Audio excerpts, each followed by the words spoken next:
Bienvenue sur Avant j'étais prof, le podcast des enseignants en reconversion. Ici on parle sans tabou des doutes, des peurs et des déclics qui mènent les profs à se réinventer.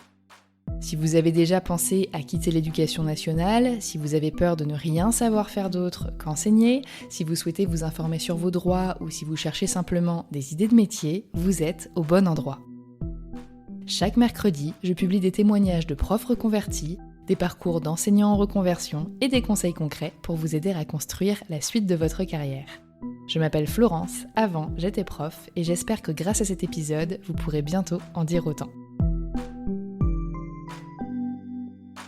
Bienvenue pour la deuxième fois sur le podcast, Olivier. Merci.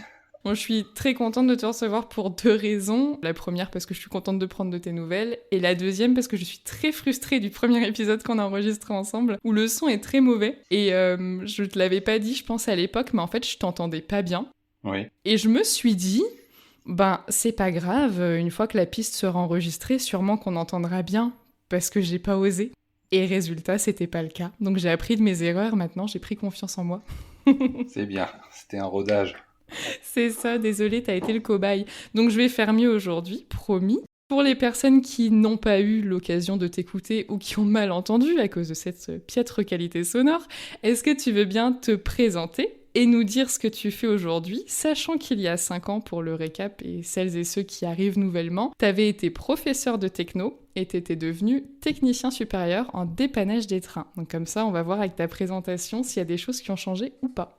Effectivement, donc je me présente, je m'appelle Olivier Lemoyle, j'ai 50 ans et j'ai eu une carrière de professeur de technologie dans l'éducation nationale pendant 22 ans. Et puis j'ai eu envie de changer, j'en avais marre de faire tout le temps la même chose, comme j'ai pu l'expliquer dans le premier épisode, l'impression de tourner en rond et de pas avoir de perspective d'évolution. Donc en 2019, je suis rentré à la SNCF en tant que dépanneur. À l'époque, c'était sur le Technicentre de Paris-Saint-Lazare. Oui. Donc pour entretenir du matériel transilien de la ligne L et J, pour ceux qui connaissent.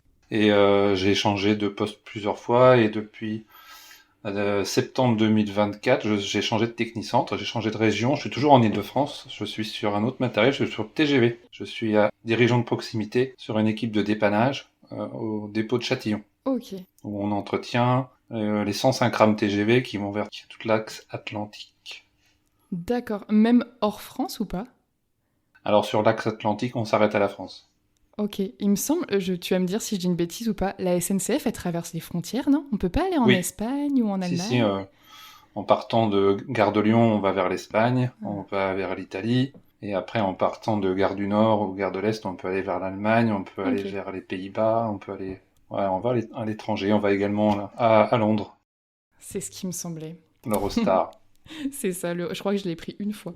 Sur ces 5 dernières années, donc, tu as changé de poste, mais est-ce qu'il y a des choses en dehors du poste qui ont changé, que ce soit positivement, négativement ou juste factuellement, soit dans tes missions, dans ta relation à ton travail, dans, je sais pas, qu'est-ce qui te vient en tête et qui peut te procurer une émotion marquante, on va dire ? Là, le nouveau poste que j'occupe actuellement, j'ai dû réapprendre plein de choses, évidemment, puisque quand on change de matériel roulant, un TGV, ça marche pas comme les autres trains. C'est un peu la Ferrari des trains. Et c'est ça qui est, pour moi, c'était un nouveau challenge et c'est très, très intéressant. Parce que j'encadre des gens qui sont là. On a 60 dépanneurs dans l'équipe où je suis. Ça fonctionne en 3-8. C'est-à-dire qu'il y a des gens tout le temps. H24, 7 jours sur 7. La maintenance des trains s'arrête pas. Et j'ai des gens que j'encadre qui ont des connaissances bien supérieures aux miennes. Et je suis quand même là pour apprendre avec eux. Et c'est ça qui est intéressant. Tous les jours, on apprend de nouvelles choses et c'est super gratifiant, je trouve. C'est de ton fait que tu as changé de poste, c'est toi qui as décidé ? Oui, c'est moi qui ai décidé pour me rapprocher un petit peu de mon domicile. Enfin, j'ai toujours des temps de trajet qui sont longs. C'est à peu près 1h30 quand on prend les transports. 50 minutes en voiture. Mais avant, j'étais plutôt sur 2 heures. 2 heures le matin, 2 heures le soir. Je me souviens, ça m'avait marqué et je m'étais, dans mes grands questionnements, quand je faisais cet épisode-là, je préparais le 5 ans plus tard, je me demandais si la distance, la durée du coup, mais aussi la distance, ça t'aurait bloqué peut-être pour rester sur ce type de poste ou pas. Mais après, quand on aime, on ne compte pas. C'est ça.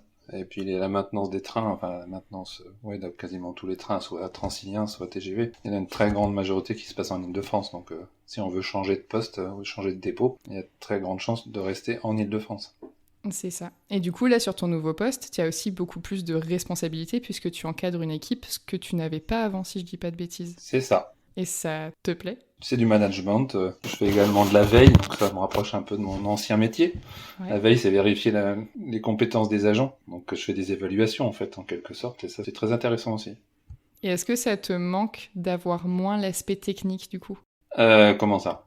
Ben avant, j'imagine que tu avais un peu plus les mains dans le cambouis, comme on Ah non, dit. mais là, je l'ai aussi.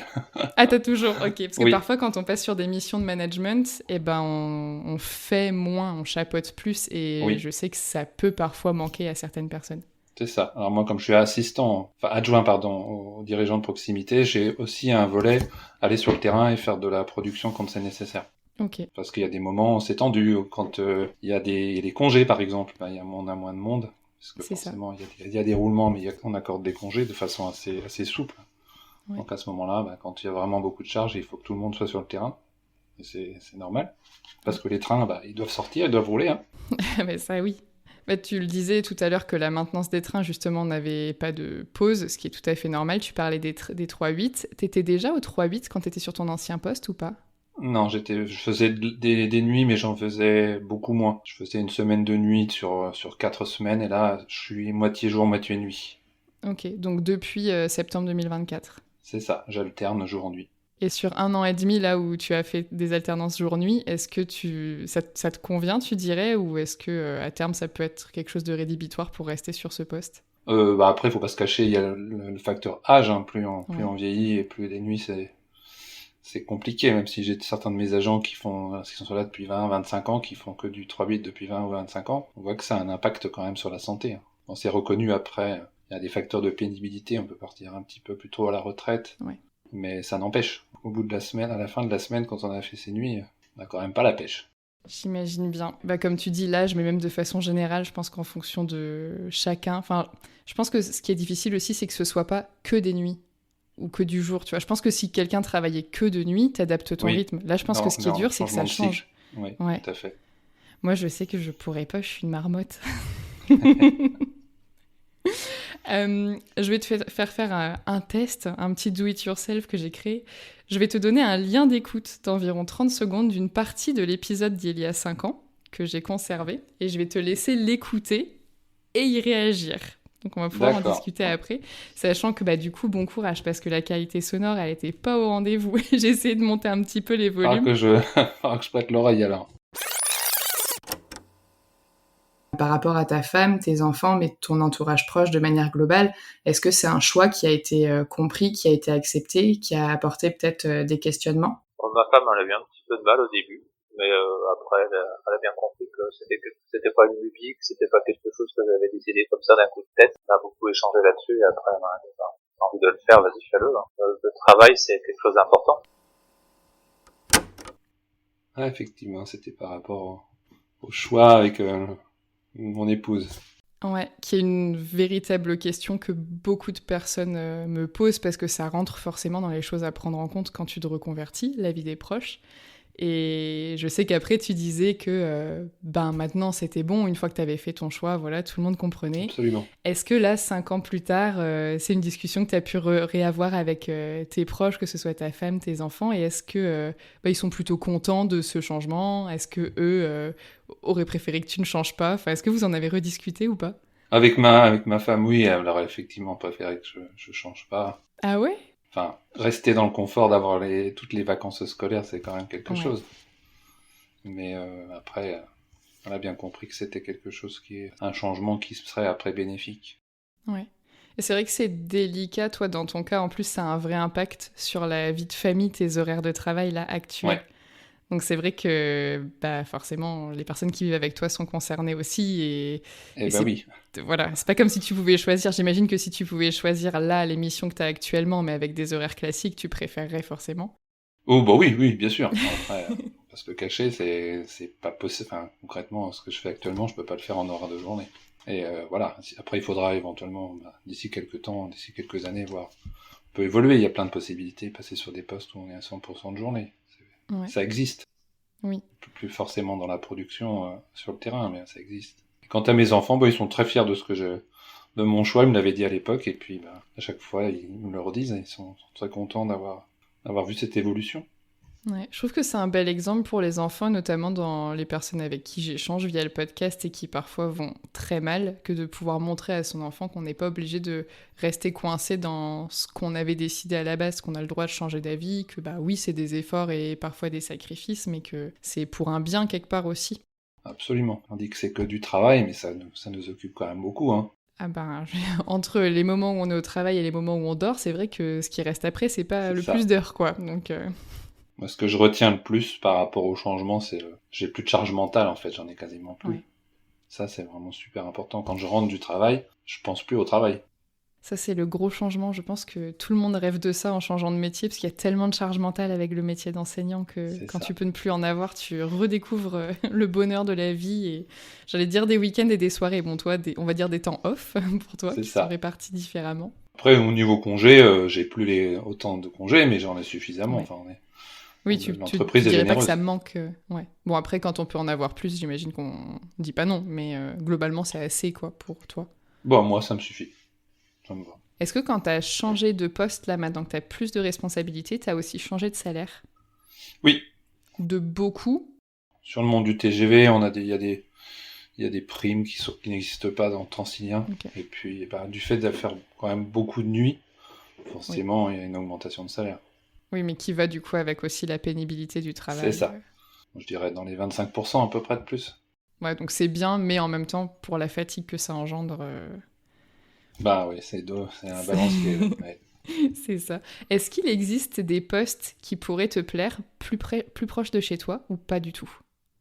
Non. Donc dans tous les cas, tu sais que tu as de la route à faire, quoi. Ouais, la seule possibilité, c'est déménager. Avec ma femme, on y pense. Hein. Ouais.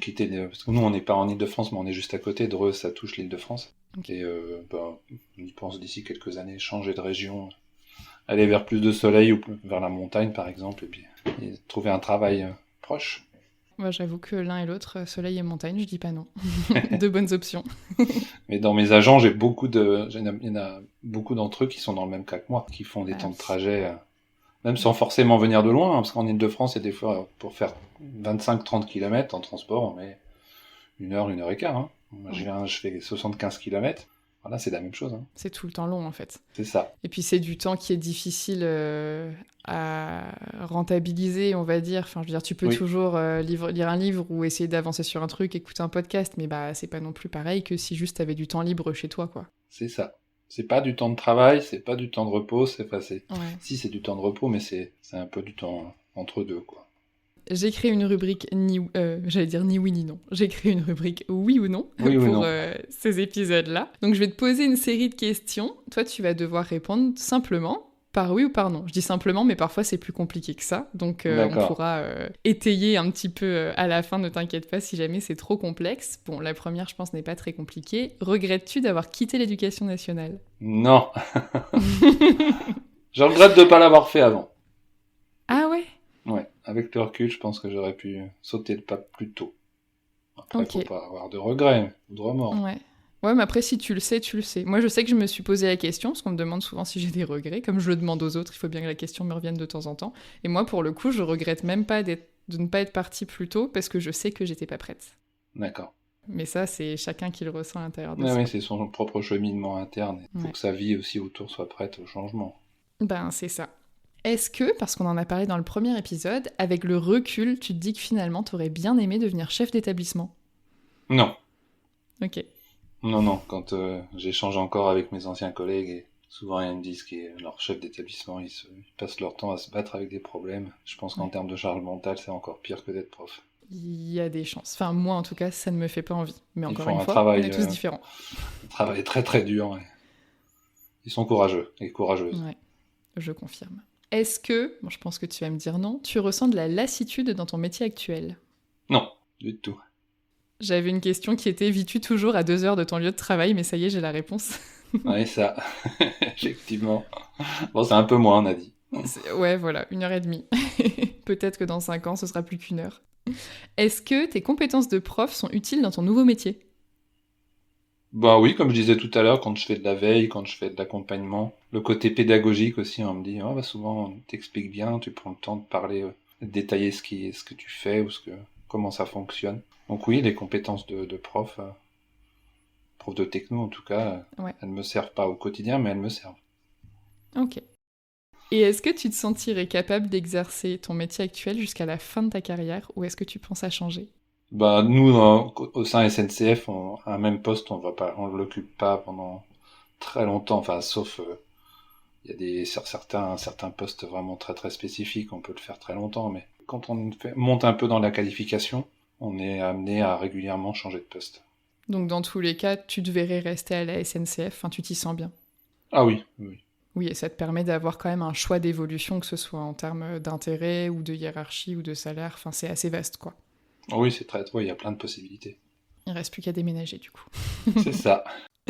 J'ai aussi pour toi 3 questions d'auditeurs et auditrices, parce que du coup je partageais sur les réseaux que j'allais te réinterviewer, donc je fais pour chaque personne de la première année. D'accord. Et j'ai 3 questions à te poser de leur part. Donc il y a une auditrice qui s'appelle Camille qui te demande où est-ce que tu te vois dans 5 ans de plus. Où est-ce que moi me vois dans 5 ans de plus? Bah toujours au Technicentre Atlantique, j'espère. Ouais. Et au niveau du poste, je sais pas. Honnêtement, comme ce que je fais me convient, si je suis au même poste dans 5 ans, ça m'irait. Ok. Ensuite, Damien demandait si tu avais changé de poste en 5 ans, mais du coup on l'a devancé, donc on a la réponse. Oui. Et ensuite, il y a une question, je précise que c'est de l'humour, et c'était un pseudo inconnu, imprononçable, qui demandait « Sais-tu pourquoi les trains sont toujours en retard ?» Elle est très intéressante cette question, et quand on sait comment le système ferroviaire est complexe, il faudrait un épisode d'une heure pour répondre à la question. Oui, donc j'imagine que s'il y a le moins de petits grains de sable à un endroit, c'est ça qui finalement fait C'est entre ça. guillemets C'est dérailler, une sans mauvais jeu de mécanique mots, tout le reste. tellement bien huilée, tellement bien rodée, surtout sur les trains du quotidien, les trains de RER, les Transiliens. Il y a tellement de trains qui circulent en même temps que dès qu'un train a du retard, il met les autres trains en retard. Et dans le TGV, c'est un peu moins, on a une densité, mais elle est moindre, à part sur la partie quand les trains circulent vraiment sur la ligne en grande vitesse, où là, quand on a un incident, c'est tout de suite des incidents, enfin, on a des retards en cascade qui parfois sont très très importants. Moi, je touche du bois, mais je crois que j'ai jamais eu de train en retard en dehors de malaise voyageur, une vache qui passe sur les voies, enfin, je veux dire des choses. Bon, Oui. Je veux dire, tu seras en voiture et ça t'arrive, c'est le même problème, quoi. Donc c'est pas ça. vraiment la faute du Quand on train. prend l'avion, souvent on a les avions, C'est ils ça. ont aussi du retard. 100% Exactement. des avions partent pas à l'heure et n'arrivent pas à l'heure. Et ce qu'il faut voir surtout, c'est la sécurité. Parce que là, dernièrement, il y a eu plusieurs accidents, en Espagne, notamment Oui, c'est vrai, ouais. sur deux TGV qui sont heurtés. Ouais.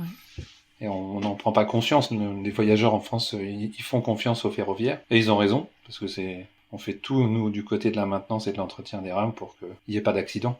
Et ça fonctionne. Je sais que, à titre personnel, mais ça n'engage que moi, c'est mon moyen de transport préféré, celui qui me stresse le moins. Parce que les avions, bon, je sais que statistiquement, il y a peu d'accidents, mais quand même, je pense que mon esprit peut pas s'empêcher de trouver ça bizarre d'être dans le ciel. Et du coup, pareil. Il y a un petit côté, c'est pas normal. Dès qu'il y a un petit bruit, tu sais, comme j'y connais rien en avion, évidemment, dès qu'il y a le moins de petits bruits, je me dis, ah, ça y est, c'est le moteur qui a cassé. Oui. Alors que pas du tout, tu vois, c'est peut-être juste un plateau repas qui a bougé un peu dans un tiroir. Et la voiture, je trouve ça hyper stressant parce que, statistiquement parlant encore, je pense que ça doit être un des moyens de transport où il y a le plus d'accidents, enfin... Oui, c'est très certainement ça, oui. Et j'ai l'impression que le train à côté, ça va. Tu vois, ça rend pas malade, ça bouge pas comme un car, c'est pas stressant, ça va vite, c'est pratique. On peut dormir dedans. Oui. Il y en a qui sont vraiment pas mal, là. Les Inouïs, j'en ai testé récemment. Tu peux bien allonger ton siège, t'as une petite prise et tout. Je valide. Tout à fait.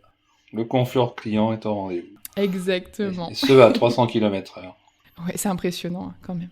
Oui. C'est vrai que je disais que je sentais que c'était pas normal de voler quand je suis dans un avion. Est-ce que c'est normal d'aller à 300 km/h? En tout cas, la sensation de vitesse, on ne l'a pas de la même façon, donc... C'est clair. Au niveau des conseils, avant d'arriver à la fin, est-ce que si tu pouvais parler à ton toi d'il y a 5 ans, tu lui dirais quelque chose? Alors ça, c'est une bonne question. Mon moi d'il y a 5 ans. N'aie pas peur, peut-être, je dirais. Je me dirais ça. Tu penses que ça marcherait? Je sais pas, c'est la méthode Coué. Peut-être, hein, on sait jamais. Le saut dans l'inconnu, ça fait toujours peur. Il faut être prêt à ça aussi. À l'inverse, qu'est-ce que tu dirais aux personnes qui actuellement hésitent à sauter le pas? Foncez, allez-y. Comme tu te serais dit à toi finalement. C'est ça. Bah écoute, est-ce qu'il y a autre chose que tu veux ajouter? Quelque chose que je t'ai pas demandé? Un point important qui s'est passé sur ces 5 dernières années que tu voudrais partager ou une réflexion? Je ne pense pas, j'ai pas grand-chose qui me vient à l'esprit là tout de suite. Je suis un peu embrouillé du fait d'avoir travaillé la nuit. Ouais, ça c'est pas facile. Simple. Donc non, je vois pas. Si t'as pas plus de questions... Écoute, j'essaye de faire court pour ce format, je m'entraîne. D'accord. Je pense que ça marche. Si je regarde mon chrono, 22 minutes 30. Mon objectif, c'est pas plus d'une demi-heure. Je suis bien là. Bon, on est bien là. J'essaye de me tenir. Chez nous, on appelle ça le H00. C'est vrai ? Alors oui. Quand un train, il doit partir à 14h37, et ben à 14h37, les roues doivent déjà tourner. Bah en tout cas, merci beaucoup Olivier d'avoir pris ce toi. temps, d'avoir répondu à mes questions une deuxième fois. Et puis, je te souhaite une bonne nuit qui va durer tout le week-end du coup pour récupérer. C'est ça. Je te remercie. Merci d'avoir écouté cet épisode jusqu'au bout. Pensez à vous abonner au podcast pour ne pas rater les prochains. Pour m'aider à faire connaître l'émission, vous pouvez la noter et la commenter sur votre application d'écoute. Je vous invite également à la partager avec vos proches, vos collègues et sur vos réseaux sociaux. Retrouvez l'actualité du podcast sur Instagram et Facebook @avantjétaiprof. Et si vous avez besoin d'aide dans votre propre reconversion, jetez un œil à mon site internet avantjétaiprof.com. Vous y trouverez la liste de tous les épisodes du podcast, des articles de blog, des idées de formation et mes propositions d'accompagnement. À bientôt!